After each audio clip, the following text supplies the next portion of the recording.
Hi guys, good morning. Good morning. Thursday morning, man.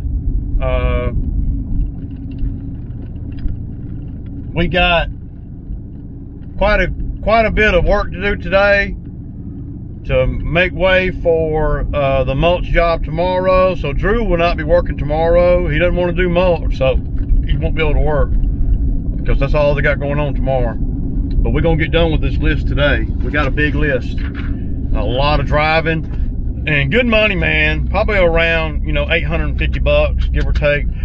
So I don't know if Drew, I don't know if Drew tore the radio up in the truck or what, man. I don't know, y'all. The radio in that truck ain't working. That might be a good thing though, because maybe now he'll answer the phone. I'm not gonna fix it. I'm not putting no money in that truck.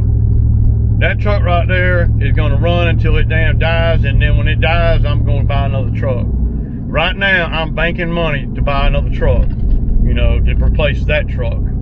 So, I'm not gonna put near dollar in that truck that Drew's driving. I don't know, the radio quit working, I don't know. The truck has been having some electrical problems, so something done shorted out or something. I might have just blowed the fuse. But I'm not gonna fix it, maybe now he'll answer the phone when I call him when we're working. I don't know. Sometimes he don't answer the phone because he's jamming.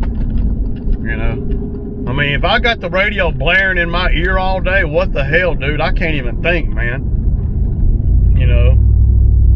What do you guys think about that? I don't mind listening to the radio, but I don't know, man. I'm just not 18 anymore. When I was a kid, I loved blaring music and but as I get older, man, ain't nothing. I'm not thinking about none of that. So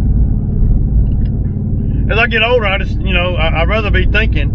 And when you're working for somebody like me and you're pulling a trailer and you're kind of new to all this, you really need to be paying attention to pulling the trailer and everything. You got the radio blaring and you jamming out the Motley Crue or AC/DC, nothing wrong with that, but there's a time and a place for that. And when you don't know anything about malfunctions and trailer malfunctions and all that, then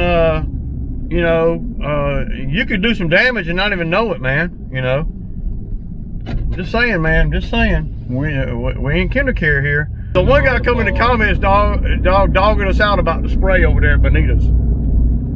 It was the last time we sprayed over there. He said, well, man, you should do this, and he's not even a landscaper. You should do this, and you should do that. You shouldn't spray the grass like that. I'm like, dude.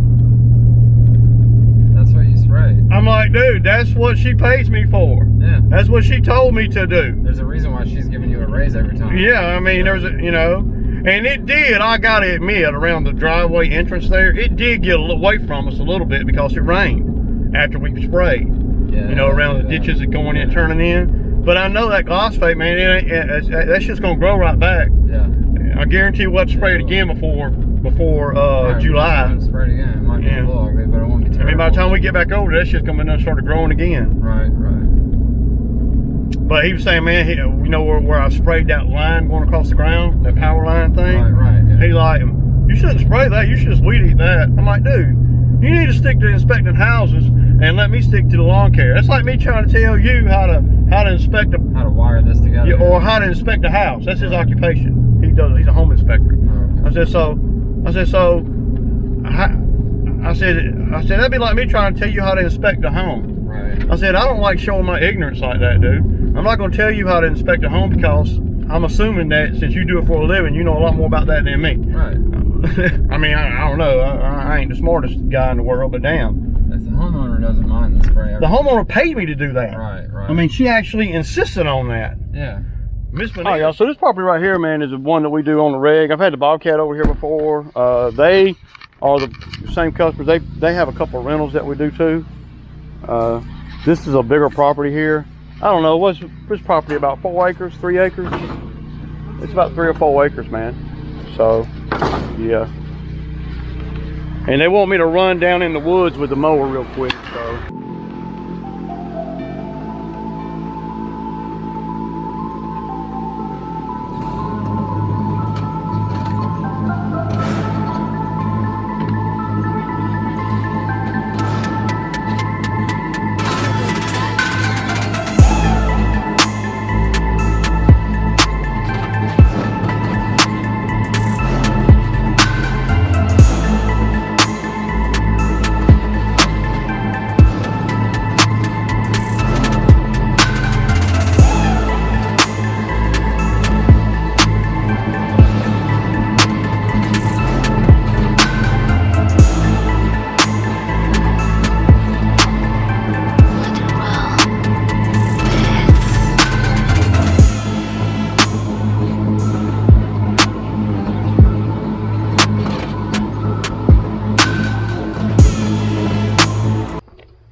what happened, what I did with the Bobcat, I dug this with the Bobcat, man.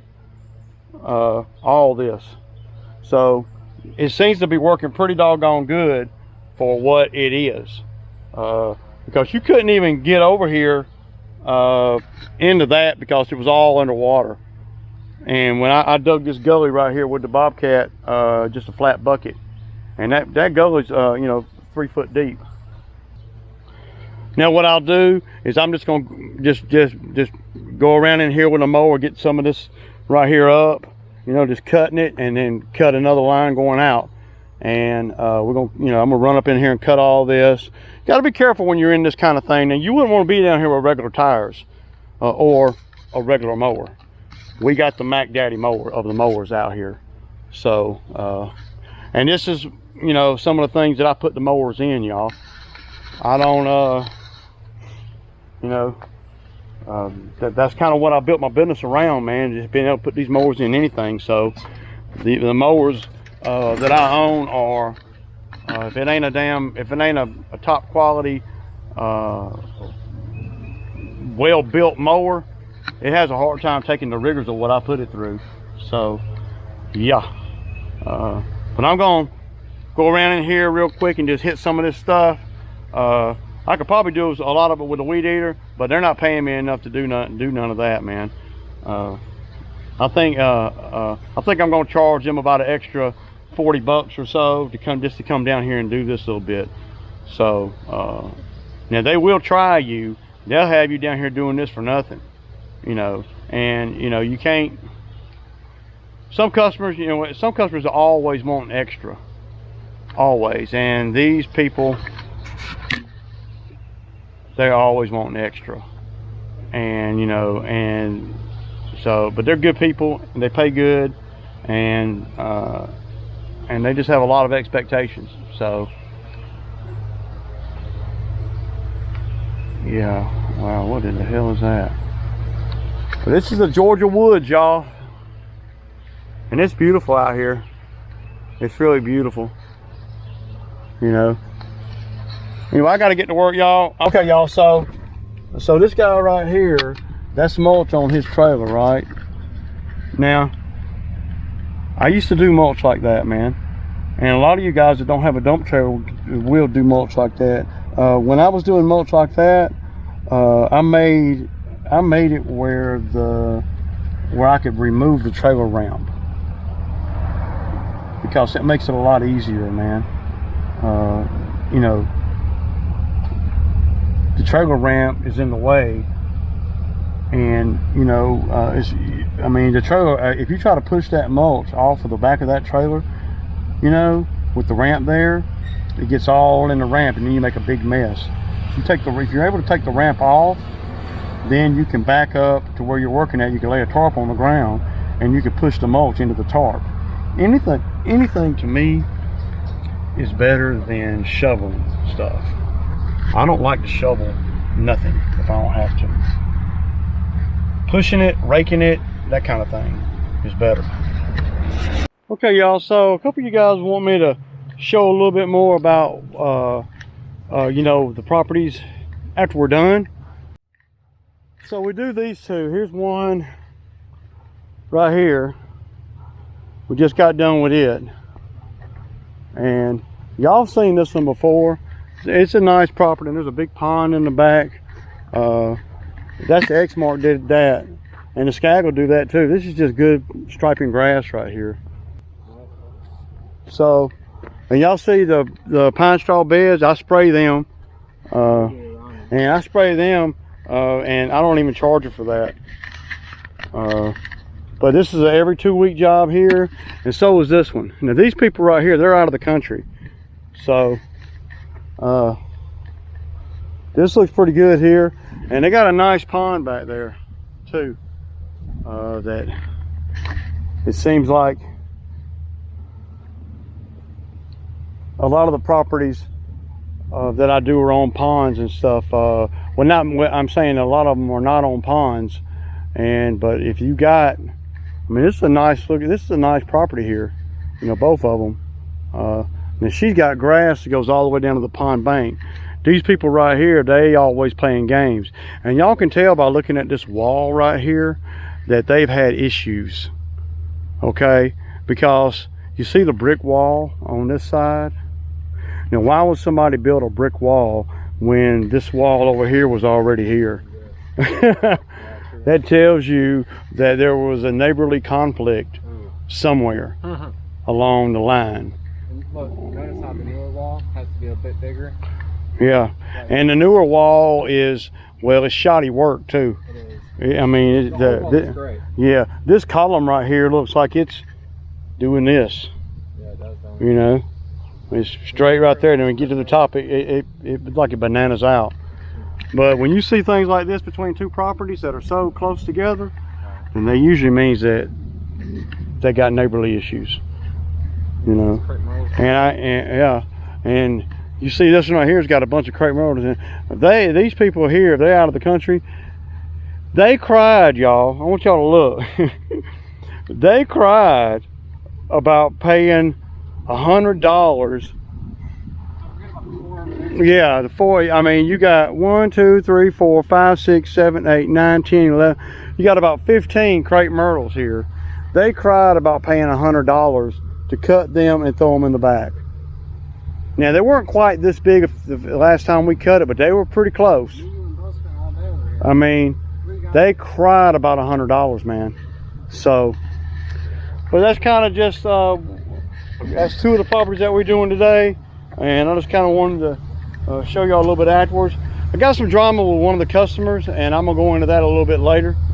We definitely got drama with a customer. No, I'm good. And I'll touch on that here in a little while, y'all. Peace out. All right, y'all, so we got done. Got a customer that sent me a nasty text, man. At least, you know, and I'm gonna tell y'all the story.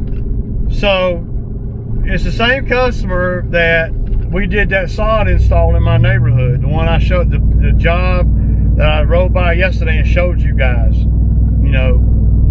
So, me and her made an agreement back in April, very beginning of April, that I would cut the grass twice a month for $100, 50 bucks a cut, okay? And so we did April, and she paid me, you know, and so yesterday I sent Drew over there to do the property, and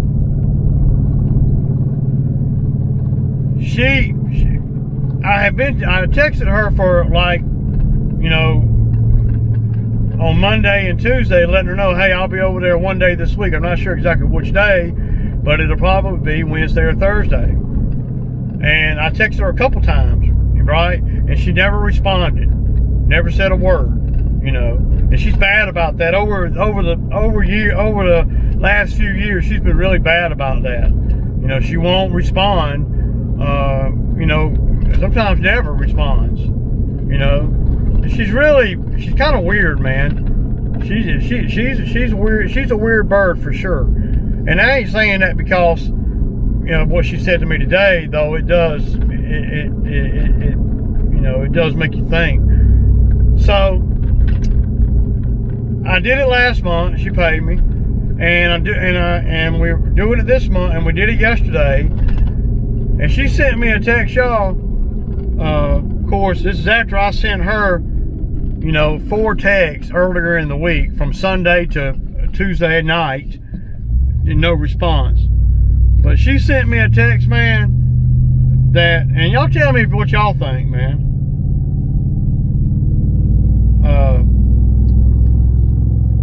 So Drew did the cut yesterday.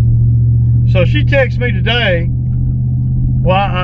She texts me today, and she says, just to be clear, no one is to be on my property unless they have my express approval each time. The lawn is being treated and wasn't to be cut yet, nor was it to be cut that short. Drew didn't cut it short. So she had every opportunity, y'all, to tell me, oh no, the weed guys came and they're spraying. Let's move that till, you know, Monday or so next week or whatever, you know, whatever. But by her not responding to a text, then how am I supposed to know, you know, what she's thinking? I can't read her mind. So she's talking to me like I'm some 15-year-old kid out there pushing my own grass. When all she had to do was respond to one of 6 text messages that I sent her in the days leading up to yesterday. And so that kind of took me aback, but she's a weirdo. She's a weirdo, you know. And this is the same lady that paid me over $6,000 to do the centipede grass install over there and to trim the trees and stuff. So I'm thinking, wow, you know. So I said, okay. I thought that we were cutting the grass every 2 weeks, like per our agreement. And I said we did not bag it, and the grass really needed cutting. Y'all saw it. The grass really needed cutting, and we didn't cut it too short. And so I said, by cutting the grass, it didn't hurt nothing. We didn't bag it or nothing. And if you had answered the text message, then I would know. That's what most customers do. If they're on a regular schedule, right, and something's going on, they got company, they can't be home, or you know, their mother-in-law's visiting, or you know, they got company coming over, or you know, or they had the lawn sprayed for lawn weeds or whatever, or the termite guy came, whatever, you know. They always say, hey, let's just hold off, you know, until you know, later in the week, or come on Monday or whatever, you know. Just common courtesy type things here, y'all. Nothing, you know, it ain't gotta be this difficult, you know. Y'all saw the yard. It's just a damn $50 lawn. It's right up the street from my house. But I tell you, man, that, you know, I send her, you know, the politically friendly text back, you know, and went on to tell her in the text, you know, I apologize for any inconvenience this could have caused, but you know, I do cut grass for a living, and I do this every day, and I put the grass in. You know, I know what grass can do and what it can't do and all that, you know. So by her not answering my text, the grass got cut. So now, you know, she done come at me, man, kind of sideways. Do y'all think that she come at me sideways? What do y'all think, man? I think she come at me sideways. I think that she's coming at me in a way that is very disrespectful, based on her and my agreement. You know, so I don't really even know, you know, how to react to this, but she's coming at me sideways, and I don't like it. And I've had problems with her over the years on the lawn maintenance, you know, not responding, not returning a text, not leaving the money. Now, when we did all that work over there, and you know, I got videos on us doing all that work. When we did all that work over there, she promptly paid, was very, very available to talk to anytime I got ready to call her. She was, you know, would answer the phone, would answer a text, would call me, and was very responsive, you know. But when it comes to the lawn, I don't know what her deal is, man. It's weird, dude. It is so freaking weird to me. And her coming at me like that, makes it where I don't even want to work for her no more. So, and that's going to, that is going against everything that I'm trying to get my business to do this year as far as density goes, because she's right here, right, about 8 doors up from me. So, you guys tell me what you guys would do. I'm curious. Y'all leave me a comment. Let me know what you would do.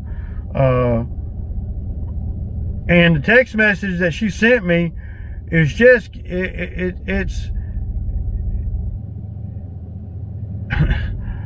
it's coming from a nasty place, if you ask me, And it ain't my fault. We have an agreement. I have a contract with her and she ain't saying she's not gonna pay me, or she ain't saying any of that. But I don't like my customers coming at me a certain type of way, when I'm out here in the grind, in the heat, and I'm doing everything I can to keep the lawn nice and neat for her. And she's gonna come at me sideways like that. Screw her, man. And that's how I feel, y'all. I mean, but that's the personal side of me says that. And, and part of the business side of me says that too, because this is not the first time that we've had problems with her communicating. And what makes it even crazier is that she's self-employed as well. And she runs her business off of her cell phone, just like I do. So she can't say she didn't get the messages. How hard is it to respond to a message? I feel like, and y'all tell me if I'm wrong, I feel like that once we have the contract in place, that I'm doing her a courtesy by just letting her know I'll be on the property tomorrow or whatever day, this week. This was her week, and yesterday was her day. And we did it. And she came at me with that crazy text. So I think I'm gonna drop her, man. I really do, man. I haven't told her, exactly what what I'm really thinking. I just did the politically correct answer. But the redneck answer is coming. I mean, just a common courtesy answer is coming, because I'm about sick of that crap, and she's not going to be able to handle me like that and me continue to work for her. I don't talk to my customers like that, and I don't, I don't come at them any type of way. I was giving her all the courtesy that I could, leading up to yesterday, Monday and Tuesday. So I don't know, man. It's crazy, dude. It's crazy. So, but the personal side of me wants to just tell her to get somewhere. But, the business side of me, well, let me get my money and then tell her to get somewhere, So, I don't know, man. It's just so weird, dude. And, when we're communicating face to face, she's a totally different person. I mean, it's really, really odd, y'all, for real. And based on the text that I just read to you guys, and yeah, and then maybe I'll do whatever you guys suggest, and I'll do it with you guys with the camera rolling, because there's a piece of me that just wants to cuss her out. There is, and I don't, and that's not, but that's not going to help me none. That's not going to help the situation none. It's going to alienate her even further. But I don't really care, man. I don't really care. I don't think I want to work for her no more. So yeah. Anyway, you guys, it's Sammy time, and I'm going in the house to eat a Sammy, y'all. Peace out.